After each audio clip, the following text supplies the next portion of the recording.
নমস্কাৰ বন্ধুসকল, মই হাতীমে আজি আকৌ পুনৰ আপোনালোকৰ মাজলৈ উপস্থিত হ'লোঁ তিয়হৰ খেতিৰ ভিডিঅ' এটা লৈ।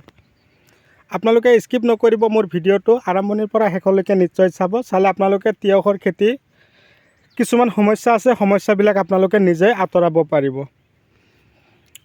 তো কথা হ'ল বন্ধুসকল, আপোনালোকে মোৰ ভিডিঅ'টো আপোনালোকে কোন ঠাইৰ পৰা চাই আছে আপোনালোকে কমেণ্ট কৰি জনাব।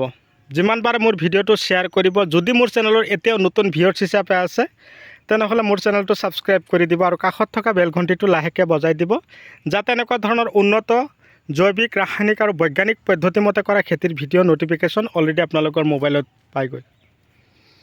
আৰু আপোনালোকে এই ধৰণৰ ভিডিঅ' চোৱাৰ পিছত যাতে আপোনালোকে আৰু বেলেগ ভিডিঅ' চোৱাৰ কোনো প্ৰয়োজন নাহে, আপোনালোকে যাতে এনেকুৱা ধৰণৰ ভিডিঅ' চোৱাৰ পিছত আপোনালোকে নিজাববীয়াকৈ খেতি কৰিবৰ কাৰণে প্ৰস্তুতি লয়। তাৰ কাৰণে মই নিজে হাতীমে আজাব আপোনালোকৰ এনেকুৱা ধৰণৰ খেতি কৰাৰ কাৰণে আপোনালোকক সুবিধা কৰাই দিবৰ কাৰণে প্ৰস্তুতি লৈছোঁ। কথা হ'ল, এই তিয়হৰ খেতি আপোনালোকে যে কৰিব, বৰ্তমান সময়ত যদি তিয়হৰ খেতি বা তিয়হৰ গুটি দিম বুলি ভাবিছে তেনেহ'লে VNR ক্ৰিছ, মাইলেনি, চাইলেনি, লগতে কৰিব চিনজেণ্ডা কোম্পানীৰ গ্ল'ছি, এনেকুৱা ধৰণৰ বীজ দিব লাগিব।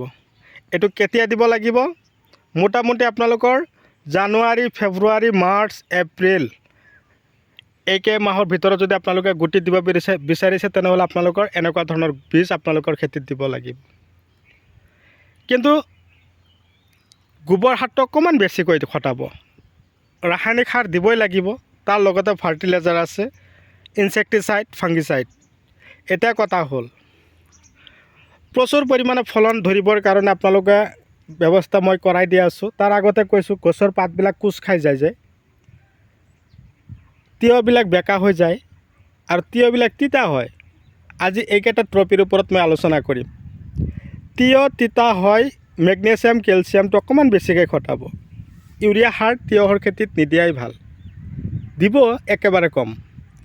আৰু তিয়হৰ খেতিত আপোনালোকে ডাইৰেক্টলি মৰাপাটৰ ঠাৰি দিব নালাগে। এনেকুৱা ধৰণৰ আজিকালি নতুন আপডেট লৈছে 2026 বৰ্ষৰ। আপোনালোকৰ যদি এনেকুৱা ধৰণৰ প্লাষ্টিকৰ নেটৰ প্ৰয়োজন হৈছে মোক যোগাযোগ কৰিব পাৰিব। যদি আপোনালোকৰ পোকৰ ঔষধৰ প্ৰয়োজন হৈছে, ফাৰ্টিলাইজাৰ লাগে, মই আপোনালোকক যোগান ধৰিম। মোৰ এটাই উদ্দেশ্য, আপোনালোকে খেতি কৰক। পাতবিলাক কোচ খাইছে, গ্ৰেচিয়া, পাতত কণী পাৰিছে, পাতবিলাক একদম পূৰা হালধীয়া হৈ আছে, দাহাত আৰু ডাষ্টাৰ, পাতত ক'লা ক'লা দাগ পৰিছে, লোখন দি স্প্ৰে কৰক, জুৰিঅ' পাৱাৰ স্প্ৰে কৰক। তিয়হবিলাক যাতে বেকা নহয় তাৰ কাৰণে আপোনালোকে মাজে মাজে ভিটামিন স্প্ৰে কৰিব আৰু খেতিত মাজে মাজে পানীৰ যোগান ধৰিব। খেতিত যেতিয়া তিয়হৰ খেতি হ'ল, পানীৰ কাৰণে তাৰমানে উপযোগী, পানী যিমান দিব সিমান তিয়হৰ খেতিৰ কাৰণে বৰ ভাল। কিন্তু যেতিয়া পানীৰ অভাৱ হৈ যায় তেতিয়া গছৰ পাত হালধীয়া হয়, কোচ খায়। আৰু এটা কথা হ'ল, এটা লাইনৰ পৰা আৰু এটা লাইনটো বৰ্তমান অকণমান গৰমৰ উত্তাপ বাঢ়িছে, অকণমান পাতলকৈ দিব, 2-2.5 ফুট লাইন টু লাইন।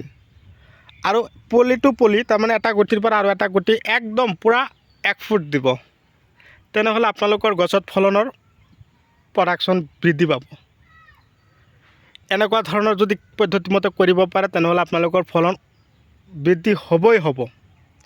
খেতি কৰি মানুহে চাওক কিমান টকা উপাৰ্জন কৰি আছে, লাখত টকা উপাৰ্জন কৰি মানুহে উন্নতৰ ফালে গতি কৰি আছে। আমি কিয় নোৱাৰিম? আমি কিয় খেতি কৰিব নোৱাৰিম? আপোনালোকে নিজকে কুৱেশ্যন কৰি চাব। অযথা মাটি পেলাই ৰাখিছোঁ কিন্তু খেতি নকৰোঁ, এলাহ পাইছে আমাক। গা একদম তাৰমানে খাবলৈ আৰু শুবলৈ ইচ্ছা, এনেকুৱা নহ'ব। আপোনালোকে প্ৰথমতে খেতিৰ ওপৰত অকণমান গুৰুত্ব দিয়ক, তাৰপিছত চাব আপোনালোকে ৰাস্তাত, পদূলিমুখত আৰু দৌৰিব নালাগে, এক্সাৰচাইজ কৰিব নালাগে। আপোনালোকৰ এক্সাৰচাইজ খেতিতে হৈ যাব। একদম মৰ্ণিং 5টা বজাত আহি খেতিত লাগি যাবচোন, এক্সাৰচাইজ খেতিত হৈ যাওক একদম মৰ্ণিঙত। মই যেনেকৈ এক্সাৰচাইজ কৰি আছোঁ খেতিত নহয়।